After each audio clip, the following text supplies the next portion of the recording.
मन तो सच कुत्ता मन करदा साडे नाल ਇਹ ਬੁਢਾਪੇ ਵਿੱਚ ਤੇ ਔਲਾਦ ਦਾ ਦੁੱਖ ਉਂਝ ਹੀ ਲੱਕ ਤੋੜ ਦਿੰਦਾ। चलो हौसला करो, अल्लाह तो बेहतर की उम्मीद रखो, अल्लाह बेहतर करेगा, आसानियां करेगा। अच्छा सजाद वास्ते दुआ करो ना तुसी, अच्छा अल्लाह उनकी अगली मंजिल आसान करे, अल्लाह है ना? बच्चा उनके बच्चों नु सबर आवे, उनकी बीवी नु सबर आवे। तेरे नेक फरिश्ते हों तेरे बिस्तर हाँ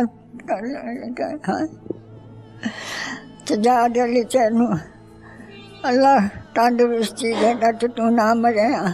असीं इन्ने जुगे नहीं सहे जेड़े बैल सानू पा गया निक्के निक्के बच्चों वाला 5 कट्ठियां तियां 2 पुत्तर एक होने वाला।